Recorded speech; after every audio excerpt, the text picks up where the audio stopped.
Thank you. It's fun to talk at this workshop. As you mentioned, I used to do combinatorial algorithms or combinatorial optimization in context of NP-hard problems. And lately, for the last decade, I've been interested in deep learning and other machine learning techniques.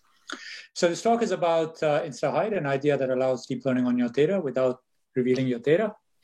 And it's joint work with Yang-Sibo Wang, a grad student, Zhao Zhong, postdoc, Kai Li, my colleague.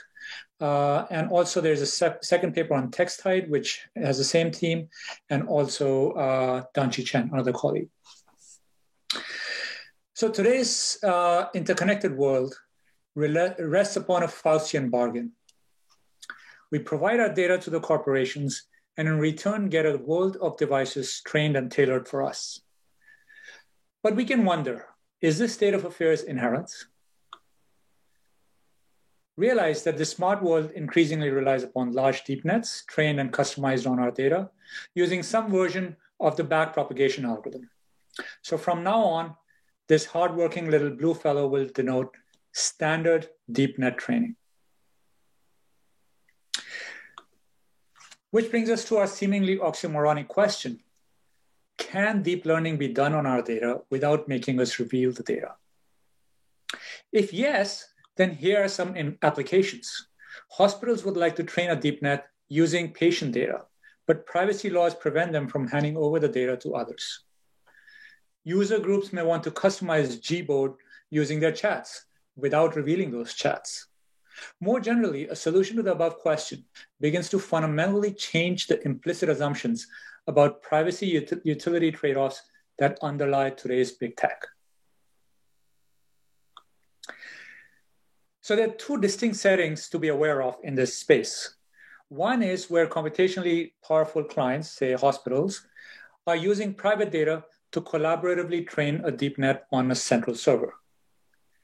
A second setting is that there's a large number of lightweight devices, for instance, Internet of Things, which are sending user data to central servers for doing deep learning towards the desired goal, which all the users will benefit from. So we're going to address the first setting, but the solution is also applicable to the second setting. And it's not quite as secure probably for the second setting. Federated learning is a framework for thinking about such questions, especially the first setting. Our running illustration will be hospitals trying to train a deep net without revealing their patient data. In federated learning, the deep net is trained at a central server. Hospitals hold on to their data and actively participate in training. So they need to have GPU workstations around. Each hospital maintains a copy of the deep net as it's being trained. And using their local data and backpropagation, they compute the gradient of the loss and send only the gradient update to the server. The server aggregates updates from all hospitals and sends back the new parameters of the net. This back and forth between the hospitals and servers happens throughout the training. Turns out, even though the hospitals appear to be holding on to their data, information leakage is occurring from the gradients they are transmitting. It's been shown that an eavesdropper on the protocol, which could be other hospitals, can use an efficient gradient matching attack to reconstruct their data from the gradients. The first attack by Zhu et al. Was in somewhat unrealistic setting, but a more recent attack by Gaping et al. Is actually in a fairly realistic setting. So we need an explicit method to protect the data in this protocol. And currently there are two proposed solution concepts, each having serious limitations. One existing idea is differential privacy, which adds carefully chosen noise to the gradients. However, it has two limitations. The first is accuracy drop. Even for fairly simple data sets like CFAR10, the accuracy of the trained net plummets by over 20% due to this added noise. On more complicated data sets like ImageNet, the drop in accuracy is catastrophic and the idea becomes useless. A second shortcoming is that differential privacy security guarantee is concerned only with privacy loss due to release of the final trained model. It does not protect against site computation by anybody on the shared information, which is the shared gradients. The second solution to privacy is cryptographic. Just as cryptography can protect our online transactions, it can, in principle, protect any computation being done at a server by, roughly speaking, encrypting every arithmetic operation. The buzzwords here are things like secure multi-party protocol, fully homomorphic encryption, etc. The big shortcoming is that it's very impractical. And so, because of a big efficiency loss. And so this is completely not doable for deep learning, which may involve billions or even trillions of arithmetic operations. So here, the outline for the rest of the talk is that I'll describe this insta-hide encryption. It uses a subset sum-like encryption, hence, this workshop about combinatorial optimization, it's using subset sum. And that encryption is used to encrypt images so that encryptions can be used directly in deep learning, unchanged. TextHide is an adaptation of the same idea to text data, which I'll describe. And then we'll conclude with some discussion of security and some known attacks. So without further ado, our new encryption, insta-hide. As I mentioned, it gives a way to encrypt images in a way so that it still allows standard deep learning on the encrypted images. So data is taken and you encrypt them to produce new pseudo images. And the number of pseudo images may be actually more than the number of data points. It's you encrypt the entire data set. And these encrypted pseudo images can be used as is on in the standard DeepNet training using existing frameworks like PyTorch, existing code.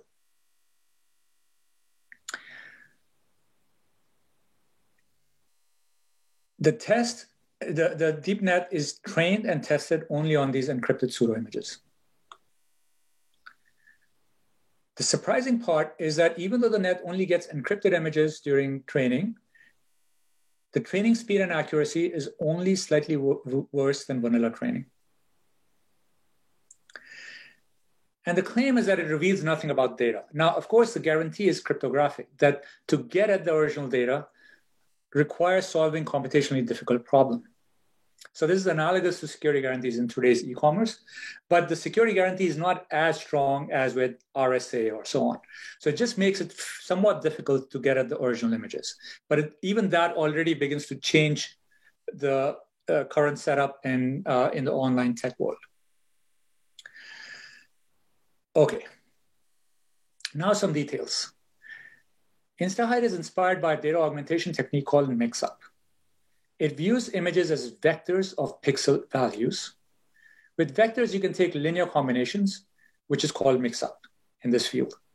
Here you see the result of adding 0.6 times the bird image, so it's a vector of pixels, with 0.4 times the airplane image, another vector of pixels, and you get this superimposed image.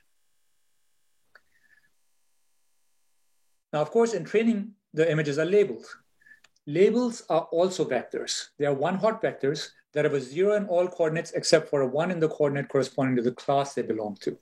Here you see a mix-up of the bird image and the airplane image, and below it, the corresponding mixed label. Now, it's a bizarre thing. You're training the net entirely on these mixed up images with these mixed up labels. That's no way in which a human is trained. This is very different from human vision. The net only sees these mixed up images, but it learns to classify normal images. Okay, more details, the full description. To encrypt the bird image, it does mix up with one other or two other randomly chosen training images. So you have some training data set, and you're taking 2 or 3 random images from that training data set and mixing them up with random coefficients. Then you mix them up with images from a large public data set like ImageNet with hundreds of millions of images or whatever, or take random images from Instagram. Then it takes the mix up of all these, so some like 2 random public images, takes the mix up, and then it gets this very mixed up images. And on that mixed up image, it flips each pixel sign randomly. And then you get this fairly nonsense looking vector of pixels. All right, the reason for using the public data set is that it's off the shelf, no special setup. And large, we think, gives more security, although as I'll clarify, this intuition isn't quite correct. All right, so the general description could be you mix 2 or 3 private training images with k-2 public images, followed by pixel-wise random sign flip. And the original conjecture in the paper was based upon intuition from vector subset sum that extracting significant information about private images from the gradients of the encrypted images takes n to the k-2 time. N is the size of the public data set. Now, this conjecture is probably still true. I don't know of any attack on it, but still there is a partial attack from this paper of Carlini et al., which I'll talk about in a few slides, which raises some doubts, okay? But it's still not an attack on this conjecture. All right, so that's where the combinatorial optimization came in, that we were using the subset sum kind of primitive to encrypt. The surprising thing about InstaHide is that using it during deep learning appears to cause very minor impact on accuracy, unlike the other methods I mentioned before, like differential privacy. So we've tested on standard data sets, and the drop in privacy, the drop in accuracy on ImageNet was around less than 5%. Okay, all this was for images. How about text data? Working with Danchi Chen, a colleague in natural language processing, we adapted our encryption ideas for text data, and the paper appeared at EMNLP. The design has to be very different from InstaHide for the following reasons. First, images can be viewed as a vector with real coordinates, namely the pixels, whereas text is a sequence of discrete symbols. Second, the way machine learning tasks on text are solved these days is very different than on images. They're not solved by training a single deep net from scratch, but by fine-tuning a pre-trained deep language model like BERT or GPT-3. So this fine-tuned language model is available to everybody, huge model, and you fine-tune it. This works as follows. Passing a piece of text through this language model converts it into a text embedding, which is a vector, real valued vector. Then to solve your text classification task, you train another deep net, a smaller deep net, whose input is this text embedding, this vector. So that's a different net. Now, however, as you train the classifier net, you usually want to go back and fine-tune the language model for your task. So there's gradient being propagated through the language net, and you're fine-tuning that a little bit using a small amount of data. So effectively, you stack these two nets and you're doing back propagation end-to-end through the stack. Okay, so that's the algorithm. So there are these two back propagations going on through both the nets, conjoined. So now where in this picture do you add encryption? Like if you try to map it back to the federated learning setting. Okay, so the answer is that you add text hide on this text embedding that's passed from the top net to the bottom net. So in other words, the top net, the language model, stays with the hospitals in the picture. And they're going to send over, in the normal protocol, the text embedding to the classifier net, which rests at the central server. And that's not secure because you're sending text embedding, and that's not secure. So using text hide, you're going to, which is an InstaHide-like idea. You know, again, you're mixing up embeddings from training data data points and using public pieces of text. So very similar to InstaHide, but you're applying it on that text embedding and you pass it on. So that's the application to text. And on standard benchmark tasks, we find that it again has not a big effect on accuracy. So we have done a public release of our software on GitHub, and the implementation plugs into the industry standard PyTorch framework by changing a few lines in existing code. And so this is really easy for quick adoption and testing. We also have released some computational challenges that allows researchers to test their attacks on this security idea. Okay, how about security? So realize that allowing deep learning directly on encrypted data flies against some classic security notions on cryptography, because the whole point of cryptography is that you must hide all information about the input. But here, there is clearly information hiding inside the encryption that the DeepNet can access and understand.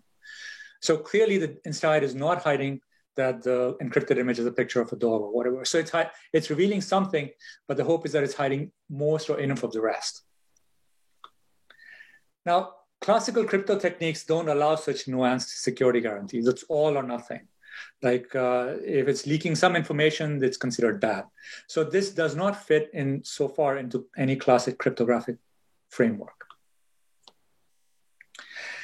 Now, also the security guarantee depends on which setting you're using it in.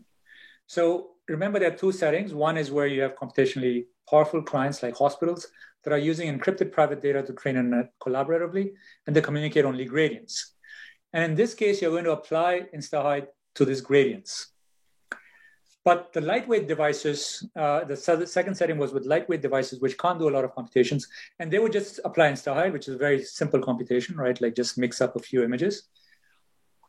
So they can do that. And then they just send over the encrypted data directly. Now, the simple claim is that the information leak in the second setting is an upper bound on the information leak in the first setting. So the first setting is no less secure than the second setting. And the reason is that, you can do the thought experiment that in the first setting, if you just,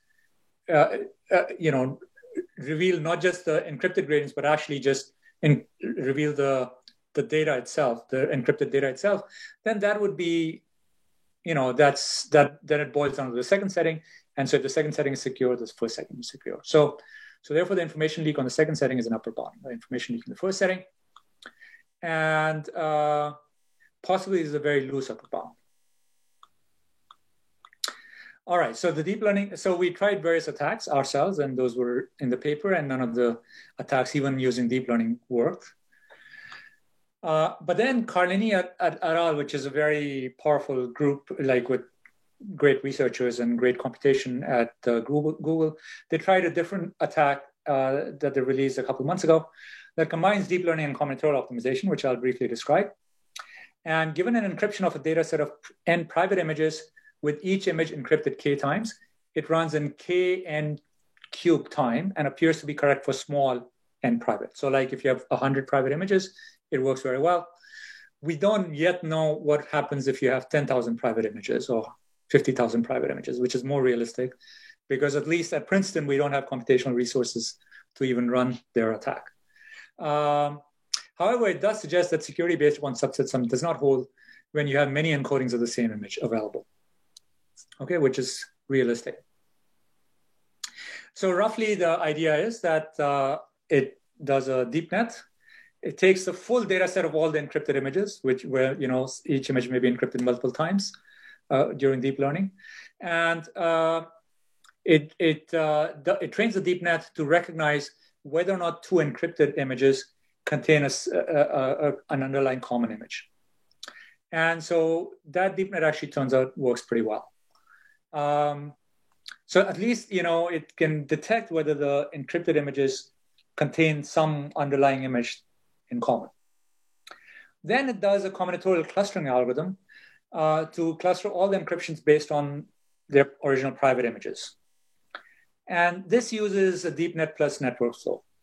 After you've done this clustering, you have a cluster of, say, 20 images, 20 encrypted images that contain the same private image. And then you can, turns out, solve using linear regression to recover the private data set. Okay, so that's the idea. Turns out this algorithm is cubic running time. So I forgot to mention, why does the same image get encrypted multiple times? Because in deep learning, you have these different passes over the data, epochs, and in each epoch, you do a new encryption. Okay, that's needed for good accuracy in the deep learning. And so that's why there are multiple encryptions of the same image. And so that's the n times t is the number of total encrypted encryptions. And the running time of their similarity annotation is quadratic. Quadratic evaluations of the neural nets that's been trained to spot similar images, similar encrypted images. And then there's the clustering step, which is cubic time, and then you solve the regression. So, but the regression doesn't involve any deep net inference, so it's actually pretty fast. Now, the limitations, it works in the most vulnerable setting of InstaHide, what I call the IoT setting, where the encrypted images are released with the labels. But even there, it's actually encouraging that, it's cubic running time, so it's a fair bit of privacy. I mean, it's not RSA level of privacy, but it's a good level of privacy. Certainly changes the privacy utility trade-offs in modern tech. It can't directly attack an individual encryption. It has to work with the full encrypted data set. And finally, the limitation is that we don't know that it works for large number of images or small t, because we couldn't verify this, at least at Princeton. Okay, so to finish, what it's suggesting is that this vector sum intuition is somewhat fragile. Maybe it's not true, at least when the encrypted images are released. And so the correct conjecture is maybe that at least we know that is currently considering the current attacks, that given encryptions of n private images, the computational resource for recovering the images scales as cubic or worse. Okay, and of course, in the setting where you don't release the encrypted images, but just gradients based on encrypted images seems much more secure. All right, so to conclude, I've described to you InstaHide and TextHide, which are substantive advances on important technological and societal problem, how to allow deep learning on my data without revealing my data. And it combines deep learning and combinatorial optimization ideas, this mix-up idea. And it's a direct plug-in to existing frameworks and can be readily deployed. So we hope that it challenges privacy utility trade-offs that are implicit in the way current tech world is organized, how data is treated, user data, et cetera, and may cast new light on other open problems in this domain. Thank you very much for your attention, and I'm happy to take questions.